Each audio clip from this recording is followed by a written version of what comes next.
100 புத்தகங்களுடைய பெயர்களை தனக்கு பிடித்த புத்தகங்களுடைய பெயர்களை சொல்லக்கூடிய ஒரு சாதனை நிகழ்வு. கோபிரியன்ராஜ் சாதனை இல்லத்திலிருந்து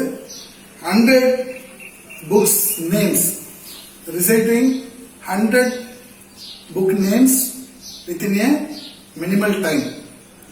உலக புத்தக தினத்தை பற்றி 100 புத்தகங்களுடைய பெயர்களை சொல்லக்கூடிய ஒரு சாதனை நிகழ்வு. அவை தமிழ் நினைவோட சிவமான அபகதை வெட்டிக்கு மரம் கிருஷ்ணன் மீறி மறுபடியும் மாமனித மிகுப்பு கண்ணியக்கணங்களை வெளிப்பெயர் கலப்பமனை 7வது தமிழ் வெட்டி அவங்க வாழ்க்கை சாந்தி மழை செய்வது வெட்டி பழக்கம் தூங்க வாடாமல் ஆய்வு செவ்வந்தி விலை மேலே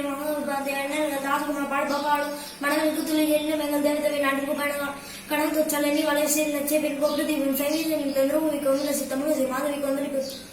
புதிய வயம் நேருக்கு 100 பாடம் கவிதை மனம் புதிராக காதலங்க சந்திரமோகன் மாமல்லபுரம் முழக்கமுடன் இப்படி உடல் உறுதி கூஞ்சலை வெள்ளாடுகளை கேணி உதய அனுபவம் மொழிகள் ஊர் மூச்சு பட்டாமூச்சு புராண கதை திருக்குற உயிர்காலம் வீடு மொழி மந்தனா எல்லோருடைய சோடு தடையந்தர மாமா தங்கப்பருவ பேர் துளசி ராமனா முசு சந்திப்பு பூவை பாவந்த பூங்கா ஐதரமா வீடு 8 வசந்தம் தூணி 3 சூரிய சுற்றுலா சைத்தன்யா பச்சை அன்பின் இது